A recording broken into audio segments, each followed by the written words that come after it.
Ano po yung mga upcoming activities niyo po ngayon? Formal na po natin nabubuksan yung ating Barangay Extension Office.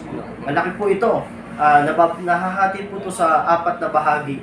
Inilipat po natin doon ang ating Barangay Daycare Center kung saan meron silang espasyo para po sa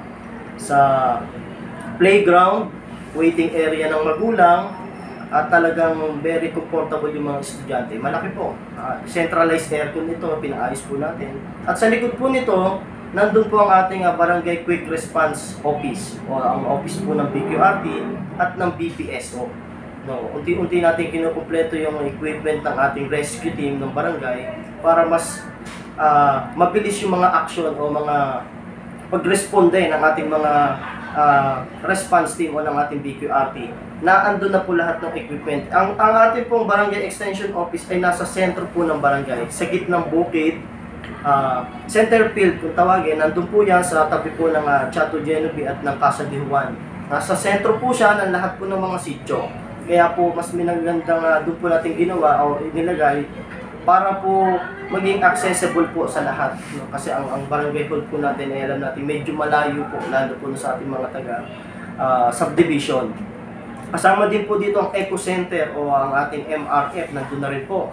Pinagawa po natin ito, mga recycling, may mga division po ito. Kasabay din po ng pagbubukas ito, kasama po ang ating Senro sa inauguration sa Monday. At first time in history, magkakaroon po ng pangkalahatang flag ceremony. Kung saan invited po natin lahat po ng mga sektor. TODA, senior citizen, solo parent, lahat po. That time, gagawin po lahat yon, magiging regular din na po.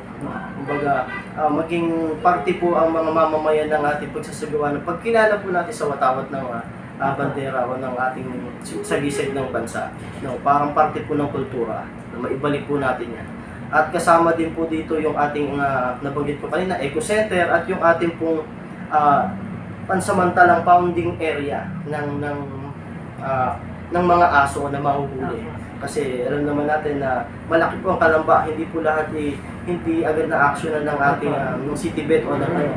Kaya kami po ay nagpakilos ng sarili naming pamamaraan kasama po ang ating ilang kawani, 4 po na tinalaga nating manghuhuli.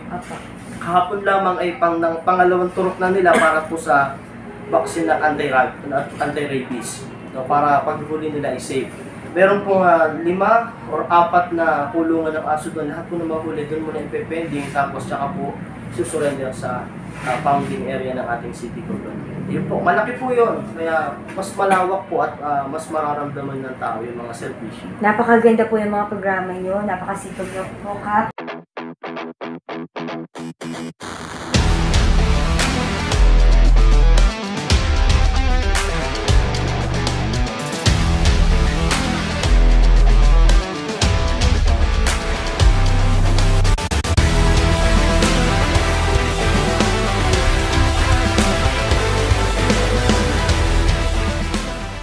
Kayo'y nanonood sa DZSB, ang himpilan ng katotohanan at paglilingkod.